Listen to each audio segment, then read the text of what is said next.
Një vit më parë, Ali Ahmeti dhe Ziadin Sela, mes shumë kundërshtish, vendosën t'i lënë anash hatërmbetjet politike dhe t'i shtrin dorën e bashkëpunimit njëri tjetrit për të krijuar Frontin Evropian, koalicion me të cilin BDI-ja dhe ASH-ja aso kohe garuan në zgjedhjet parlamentare. Pjesë e këtij koalicioni, veç ASH-s, ishte edhe PDSH-ja e Thaçit dhe disa parti të tjera. Këtë bashkim i pari e braktisi PDSH-ja, e cila nuk mori pjesë në zgjedhje lokale, dhe Partia Demokratike Evropiane Arjanit Hoxhës, por para zgjedhjeve lokale, Fronti i dikurshëm u shndrua në Aleancë Kombëtare për Integrim dhe të njëjtës ju bashkua edhe ASH-ja e Taravarit, e cila u nda në kohën kur Sela u bashkua me Ahmetin në Front. Me të kaluar zgjedhjet lokale, i pari që ndoqi rrugën e largimit nga Aleanca Kombëtare ishte Ziadin Sela dhe ASH-ja, të cilët mbrëm kumtuan se do të vazhdojnë rrugën si subjekt autonom dhe pa koalicion. Ndërkaq Blerin Bexheçi, deputeti i BDI-s, tha se do të vazhdojnë normalisht komunikimin me ASH-n e Selës, e cila sipas Bexheçit, ndonse është larguar nga koalicioni, do të vazhdojë të veprojë si opozit. Ne kemi pas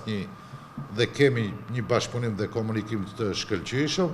Ata duhet i dëshirojnë dhe kanë vendosur që t'i kthehen vetvetes, në të cilën e përshëndesim, i përkrahim, që bashkarisht gjitha subjektet opozitare, gjitha këto zhvillime që ndodhin në shtet, që bashkarisht edhe ta rikthejmë situatën në normalitet. Largimin e ASH-s nga Aleanca Kombëtare për Integrim e ka komentuar edhe oponenca politike. Koalicioni vlen e cilëson këtë si krizë dhe mungesë të kohezionit dhe dështim për të ndërtuar një ofertë politike të qëndrueshme. Mos koordinimi i tyre i vazhdueshëm është bërë tashmë modeli dështimit, jo vetëm që nuk arrin të formsojë një drejtim të përbashkët, por çdo ditë dëshmojnë se ky koalicion ka funksionuar vetëm si strehë interesave të ngushta personale, jo si projekt politik për shqiptarët. Vlen mbetet forca e vetme e konsoliduar me program, me vizion dhe me strukturë të qartë shtet ndërtuese.